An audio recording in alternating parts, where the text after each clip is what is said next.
on organise une journée pour détecter le cancer. Octobre est un mois dédié à la sensibilisation puis à la lutte contre le cancer de sein et celui du col de l'utérus. Un mois encore appelé le mois rose. Ce n'est plus un secret de Polichinelle. Le cancer de sein demeure un enjeu majeur de santé pour les femmes. À la quête de la source de ce fléau, un spécialiste du secteur de la santé clarifie. Le cancer du sein, c'est une tumeur au niveau du sein.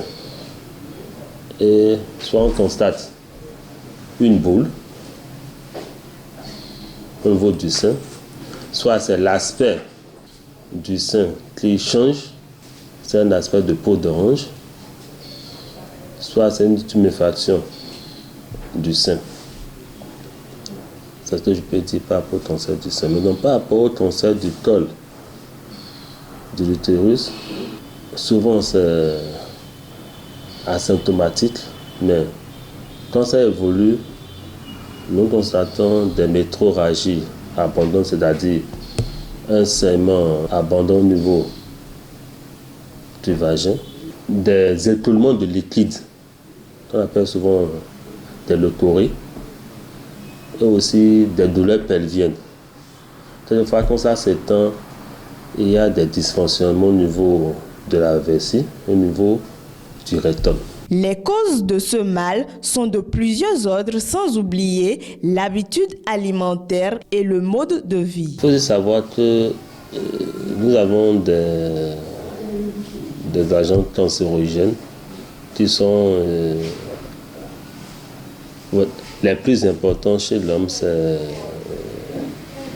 le tabac, l'amiante, les rayons ultraviolets et la l'aflatoxine. Mais il faut savoir que en Afrique, quand même 20% des cancers sont liés aux infections chroniques. Et vous allez le voir tout à l'heure. Et ça a été aussi démontré que les comportements de vie, comme l'alimentation, l'activité physique et la consommation d'alcool, influencent aussi sur le développement des cancers. Le cancer peut être évité ou guéri lorsqu'il est très vite détecté et pris en charge. Il ne faudrait pas qu'on attende d'avoir les signes de cancer avant de prendre certaines dispositions.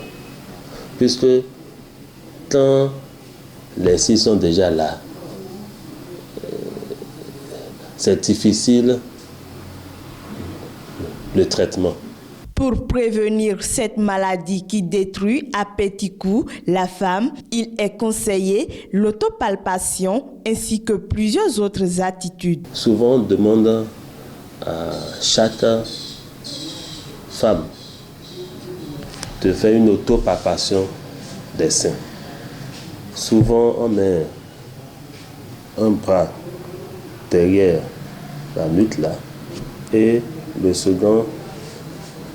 la seconde main palpe le sein pour voir s'il n'y a pas une boule. C'est très important. Et s'il y a une boule, il faut aller vite il faut aller en consultation. Il y a des méthodes très simples. Il y a l'IVA et l'IVL, c'est-à-dire l'inspection visuelle à l'acide acétique et l'inspection visuelle au Lugol. Les sages-femmes dans toutes les maternités peuvent le faire. Et là, on détecte déjà les lésions précancéreuses et on peut vite intervenir pour que le cancer ne se développe pas. Mais il y a aussi le frottis cervico-utérin que chaque femme doit faire au moins chaque année. Il y a la vaccination. Il y a un vaccin qui est très efficace. Souvent, les gens ne sont pas informés de cette vaccination. C'est surtout pour lutter contre le virus dont je vous avais parlé. Et la vaccination, on peut le faire déjà à partir de 14 ans. Chaque année, le mois d'octobre se pare de rose pour sensibiliser la population au cancer de sein et à l'importance du dépistage à tout âge. Chacun doit donc s'éloigner des facteurs de risque, mais malgré la maladie, l'espoir est permis.